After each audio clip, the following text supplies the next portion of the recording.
Hello and welcome to At Home with Penguin. Now, in this series, each week a writer invites you into their home and we talk about what we've been doing in lockdown, how we've been coping, things that bring us comfort, and of course, talk about books as well. So my relationship with Penguin was since my mission to the International Space Station. I landed in 2016. I've published 3 books with Century, which is an imprint of the Penguin Random House Group. So the first one was Hello, Is This Planet Earth? And this was a coffee table book of some of my favorite pictures from the International Space Station. So obviously that's very dear to my heart. The views from space, of course, are unbelievable and one of the best experiences that you can possibly imagine. My second book, which I really enjoyed writing, was Ask an Astronaut, a question and answer book. It's really everything you ever needed to know about a mission to space. And we had a huge amount of fun selecting the questions that were coming in. And I really enjoyed being able to write sort of really proper technical, meaty answers to that, but also having a lot of fun with it. And the third book was the Astronaut Selection Test book, which is very relevant because next year, the European Space Agency is going to be looking to select a new cadre of astronauts. And these are astronauts who are going to take us back to the moon and onto Mars. So that's good reading for anybody who wants to become a budding astronaut. So welcome to my study. It's where I've been spending an awful lot of time over the last 2 months. Of course, everybody has. We've all been in lockdown. One of the things that I found is how similar lockdown here has been to life on board the International Space Station. You're living in isolation in a closed environment with just a few select people. And one of the things that we do on the space station, of course, to help us with that is get into a good structure and a good routine right from the outset. And I've tried to do that here at home. Making sure that I get up. I've got my 2 children, so we've got homeschooling going on, but we like to exercise with Joe Wicks in the morning, as I'm sure many of you have been doing. And I think exercise and staying healthy is so important. And if you can't do it in the morning, then in the afternoon, and make the use of that. Good physical health means good mental health. So exercise has been hugely important. And sticking to a schedule means that it helps you to actually achieve everything that you set out to achieve that day. But one of the things that's really important, of course, is having downtime as well. Otherwise, you just end up working and living in the same place. When do you switch off? When do you stop answering emails? When do you actually go to bed and wake up? So you've got to have that structure. You've got to have that point at which you relax and you find something every day that brings you pleasure, whether that's watching a television series, whether it's picking up a book, or whether it's playing the guitar. Now, I am not Chris Hadfield, and I am not going to play the guitar on At Home with Penguin, but it is something that I enjoy doing. And my eldest son has been learning to play the guitar as well. So we've had a few jamming sessions together. But, doing something each day that brings you joy is extremely important. And I mentioned there about the Hello, Is This Planet Earth? On the space station, that was my thing each day, was looking out the window and taking those photographs. It brought me immense pleasure. It was also a time where I could reflect and really unwind despite living in a stressful, pressurized environment. And of course, for many, many people, books are where we find a source of pleasure and comfort and joy as well. So I've been asked to share what I'm reading at the moment. Now, my reading selection is sometimes a bit bizarre. My wife gets driven mad by the fact that normally by my bedside is not a novel. It's normally some sort of textbook, and it's normally something to do with physics or space or computing. I think for about 15 years, I didn't read a novel whilst I was studying for various things as a test pilot and as an astronaut. And so, as always, I have a book by my bed, which is perhaps, not as lighthearted. At the moment, I'm reading The Ascent of Gravity, which is brilliant, actually, because gravity, of course, is one of the fundamental forces that we still know so little about.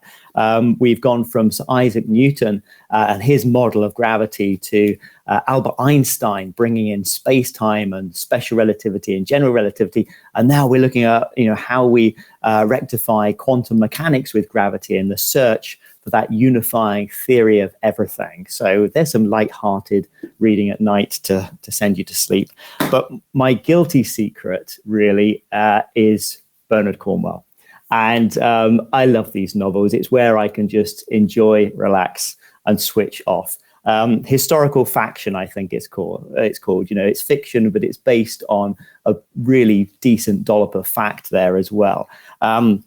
And it's a fantastic period of time when, before England was England, where we had various different kingdoms, Wessex and Northumbria and Mercia, and how England actually came to be as it is today. So that's my escapism. That's where I like to switch off. But I also like looking to the future as well. I love science. I love technology. A couple of books I read recently, which were interesting in terms of where we're going in the future.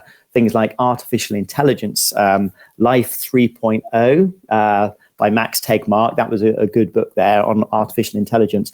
And On the Future by Lord Martin Rees, our Astronomer Royal. Again, a really good insight into thinking about where things like quantum computing and artificial intelligence might be taking us, and some of the pitfalls that we might want to look out for there as well.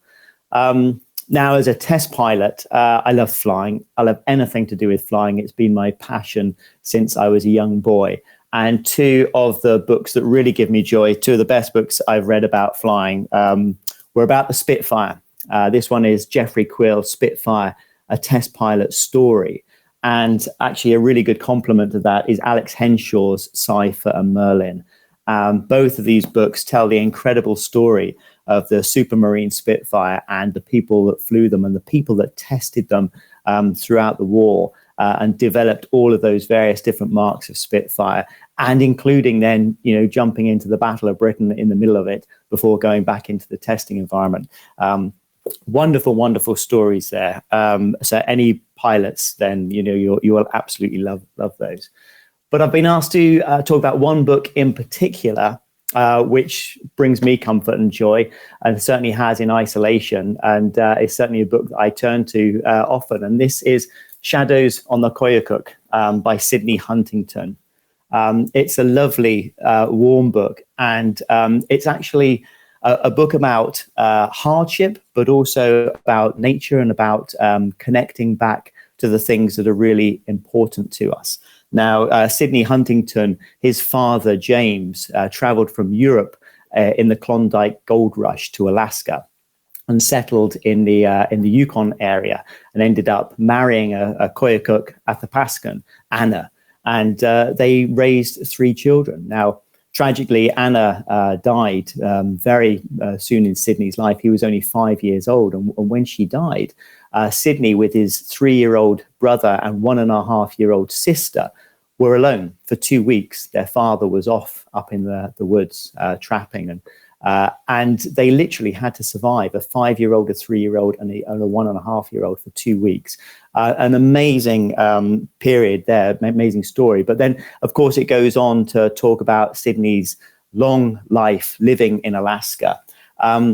As I said, it's a simple way of living. It's not an easy way of living. It can be very hard, but it's a very simple way of living. It reminds us of things like community, of what's important to us. And I think at this time in isolation as well, it's nice to remind yourself of just what the important things are in life.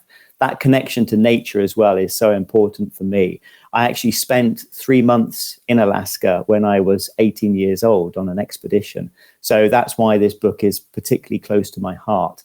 That period as an 18-year-old, traveling off into the wilderness, left a very, very strong impression with me in terms of the importance of nature. And looking after our environment in terms of respecting our environment, and also, that simple way of living, the ability to be able to survive in the wilderness and actually thrive in the wilderness. So it's a beautiful story, and I would encourage anybody who wants to escape and get connected back with nature and to have a read of that book there. So. I'm going to be answering some questions, and thank you everybody who has been sending in your questions and comments. I'm really looking forward to it. People always say to me, surely that you've answered every question there is to know about space, and it's not the case at all. Every time I do a quick Q&A session, I always get some things that I've never been asked before. So really looking forward to your questions. So the first one, and this is from Will Jack Parker, saying, what do you do now you're in lockdown, and is anything space related? Okay, well, in lockdown at the moment, I've been working on a number of different things. And one of those, which I'm really excited about, is my autobiography, Limitless. And that's being published in October this year. So I'm doing a lot of work on Limitless right now. And of course, a lot of that is space related as well. And in addition, I'm also working with media and working with the European Space Agency and the UK Space Agency with things that are currently happening. And we've got something very exciting happening tomorrow, which is the first launch back on US soil, a crewed launch since the shuttle retired in 2011. So there's a SpaceX rocket launching Bob Behnken and Doug Hurley, two astronaut colleagues of mine, and they are testing out this brand new SpaceX Crew Dragon. It's going to dock to the International Space Station, and those two astronauts are going to live on board for a couple of months before coming back down and completing that test flight. So yes, I do a lot of space related work, and I'm also doing lots of outreach work at the moment as well, which I'm really excited about, interested about. I've always enjoyed doing that kind of STEM and outreach. Next question is from Anthony Lewis, saying, what was going through your mind as you were strapped, waiting to be launched into space? That's a great question, Anthony. What was going through your mind? Well, initially, when you first get strapped in, that's about two and a half hours before launch. You're going through checks and drills. So you're kind of in this routine. You've been in the simulator for hundreds of hours, and you're just going through all the checks and drills, and that's routine. But if everything goes smoothly, there's a big buffer of about 55 minutes, an hour built in there, just in case you need to repeat anything. But for us, everything went smoothly. So during that time, you have nothing to do. And I think people recognize that sitting on top of a 300-ton bomb waiting to go off, you don't want to have 55 minutes with nothing to do. So we have music played into the Soyuz capsule, which helps to relax and unwind. We're also talking to each other. We are constantly going over systems, making sure everything's in good order. But there is that period there where you're thinking about what's coming up. I have to say it's not a period of anxiousness or nervousness. It's a period of excitement and anticipation, because you have spent so much of your life training for this event, waiting for this event. You are absolutely desperate to go. The one thing that you're nervous about is not going for any reason. If the launch is going to be scrubbed for a reason, a technical problem or a suit failure or something. So you're not really nervous about it. You're excited about it. You're looking forward to it. Okay, the next question is from Sam, aged 5, who asks, how do you sleep in the space station? A great question, and really every astronaut finds their own method of sleeping.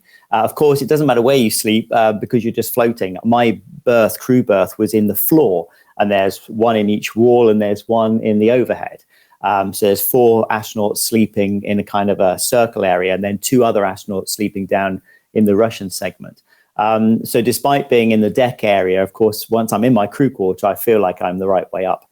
But I tethered my sleeping bag with zip ties loosely to the wall. I like to float around a bit because it's nice, that feeling of floating. It actually helps you get to sleep. But you don't want to be banging your head on the roof in the middle of the night. Likewise, I like to have my arms zipped into my sleeping bag so that they didn't float around as well. It takes a while to get used to, probably about 2 weeks before you're having a good night's sleep on the space station. But once you get used to it, best night's sleep ever, because there's no pressure points on your body. You're just floating, and it's really relaxing. It's a lovely, lovely way to sleep. Next question is from Isaac, aged 8, who asks, has training to become an astronaut put you in good practice for lockdown?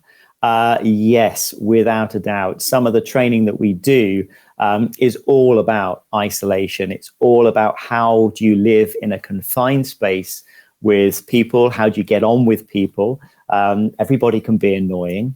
It's good to be able to understand some of the tensions that arise when you're living in a close-knit space together, and what you can do to stop those problems and those tensions from arising.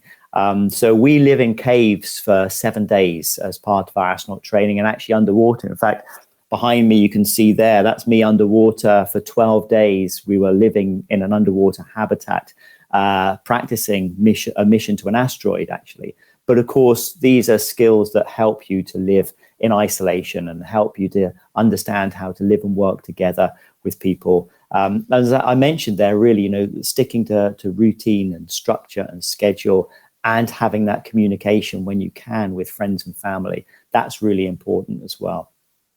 A great question, Isaac. Thank you. Next question is from Maggie Lovett, who says, did you find it difficult adjusting back to gravity? Yes. I actually found it more difficult adjusting back to gravity than I found adjusting to weightlessness. Adjusting to weightlessness was very, very easy. You for the first kind of 24 hours, you feel a bit stuffy-nosed and puffy-faced as all the fluid shifts up to your chest and your head. And sometimes you get a bit of a headache in that period as well. But I didn't find that uncomfortable at all. And your body just adopts the most relaxed position it can. So your shoulders become hunched up here because, of course, you haven't got gravity pulling them down all the time. And you adopt an almost slightly sitting position as you're floating around the space station. But it's really easy to adapt to weightlessness. Coming back down into a gravity environment, though, it makes you realize how strong Earth's gravity is. We don't realize because we're used to it 24 hours a day. But, you might have had a hard day sometimes, and you lie down in bed at night and you think, oh, it's good to take the weight off your feet, or good to lay your head on a pillow. But Earth's gravity is really, really quite powerful. And when you've been in space for 6 months, you don't feel well, not for the first 24, 48 hours. Your vestibular system's all messed up. So all the fluid that's been floating in your ears for 6 months settles back down. And as it's doing that, it's sending strange signals to your brain, which don't match with your eyes. So you can feel dizzy, you can feel sick. And then your muscles have to get used to supporting your whole body weight again. It's not like you have to learn how to walk. You know how to walk, but you do have to kind of get used to your balance again. And your muscles, all the small muscles that hold your lower back and hold your core strength together, your stabilizing muscles, then they have to come back to full strength. And that probably takes about 2 months before you're completely back to normal. This question is from Theo, aged 8, who asks, if you could visit any planet, what would it be and why? All right, well, I'm going to take Earth out of the equation because I promise you Earth is the most beautiful planet in the solar system. And it's the one that the only one that we know supports life. So let's take Earth out of the equation. The next planet that I would like to visit and why would be Mars. Why? I think Mars is a fascinating planet. It's a rocky planet, and we think once it had a vast ocean, and where there is water, there is the possibility for life. So who knows? Previously, billions of years ago, once the Martian atmosphere was thicker, it was more dense, and so it was able to contain liquid water. You had oceans, you may have had a source of life. You got huge volcanoes on Mars as well. It's a very active planet, or was a very active planet. So it'd be fascinating to go to Mars and to investigate the history. And maybe, who knows, maybe there are still very, very simple forms of life underneath the surface of Mars, maybe single cellular, maybe tiny microorganisms. And we're certainly sending rovers to Mars in search of life. So that's going to happen over the next 5 to 10 years, a very exciting program looking for life on Mars. There are other places in the solar system that are equally exciting. Saturn's moon Titan, for example, the moons of Jupiter, you have Enceladus, Europa, another moon of Saturn. So we've got some really exciting places in the solar system where there's potentially liquid oceans under icy crusts, which again could harbor sources of life.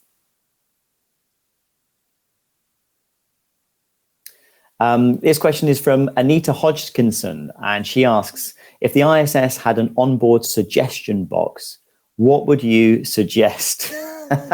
Well, we kind of do have an onboard suggestion box because we get to put in our debrief comments at the end of each week.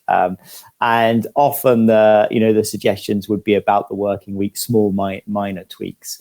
What would I suggest, though, as a big picture for the whole space station program? That's a good one. Well, I think one of the things, of course, is the cupola window. And I think you need more than just that one cupola window. The cupola window is wonderful. It's amazing. But we need to have, probably 3 of those, because it's always the most popular place on the space station. You have astronauts in there wanting to take photographs. And of course, it's all about that view of Earth. And I'd also like a cupola that faced the other way, because the space station, as it orbits planet Earth, it's tilted down, it's pitching down continuously. So as it orbits the Earth, the cupola window is always facing Earth. And we don't actually have something similar that's looking out into the universe. So we have to go to much smaller windows to get those photographs of the stars in the Milky Way. So I'd like a cupola window that faces out into the universe. This next question is from Harry, age 6, who asks, what was the most unusual thing you spotted on Earth from space? Gosh, lots of beautiful sights that I spotted. Unusual, volcanoes erupting. That doesn't happen that often. So it's always special to see the volcanoes erupting. It's also special to see the aurora, incredibly beautiful. Some other unusual things that I wasn't expecting was even to be able to see the tiny lights of fishing vessels in the middle of the Pacific Ocean, for example. If you have somewhere that's really, really dark on Earth, you can see even the smallest lights sometimes. So that was really rare, very unusual. But I guess if I had to pick the most unusual thing, it was a photograph I managed to take of Antarctica. And the space station doesn't go much further than about 52 degrees north or south. So it's very hard to see the poles, the North Pole and the South Pole, because space station doesn't orbit over those places. And one day I managed to get a photograph of Antarctica just when the conditions were perfect. So that was really special. Next question from Stanley, aged 8, who asks, what's the trickiest problem you had to solve whilst in space? Okay, we had a couple of tricky problems in space. Not everything goes to plan. And one day I was installing a furnace into the Japanese section. Now, this was a very, very important experiment. It had taken a couple of years to prepare for this. And I built the whole furnace. And then with a colleague of mine, we went to slot it into place, and it didn't fit. And it was one of those moments when you just think, oh no, what have we done wrong? We took it out, we checked everything. Thankfully, we hadn't done anything wrong at all. There had just been a manufacturing mistake down on the ground. And so some of the components didn't actually fit into the rack that it was supposed to go into. So that was a tricky problem to solve. It was, it was a case of finding other little components around the space station, making up some tools, rewiring some bits, and getting this furnace, so that it could actually fit in place, and this really important experiment could get up and running. But I'm pleased to say that we did manage it in the end.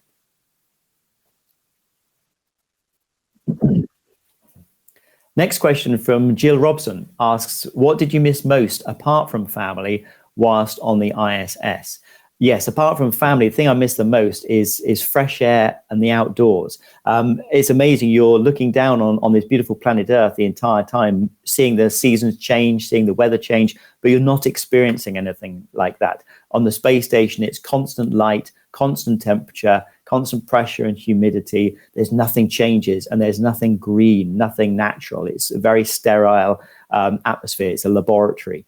And so what you're really craving is just to swim in the ocean or to go running in the woods, and actually even to feel rain on your face. I remember people being amazed when I got back, saying, I'd like to I'd like to stand in the rain. But that's what you really miss. You miss that connection to our planet and being in nature.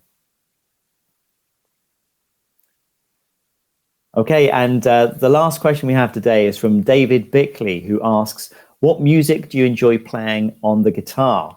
Okay, so on the guitar, the music choices are fairly basic because my guitar playing is not that great. But I've got there's a variety of different music I like. When I was learning to play the guitar, Oasis, their album was out.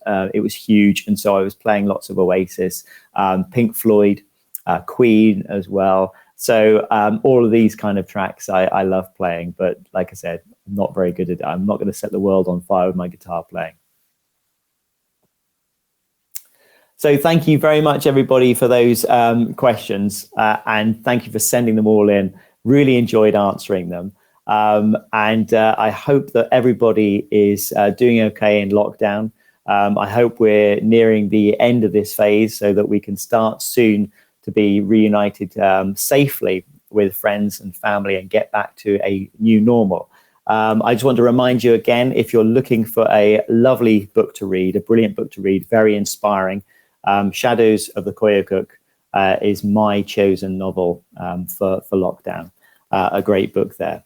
If you want to follow me, I'm on Twitter, @astro_Tim Peake, and the same on Instagram and also on Facebook as well.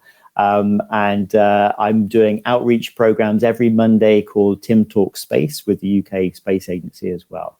Also, if you're interested in watching that launch tomorrow, then do. It's going to be a fantastic occasion. The first commercial vehicle to take astronauts into space. So that's a moment not to miss out on. Now, At Home with Penguin will continue next Tuesday, next week.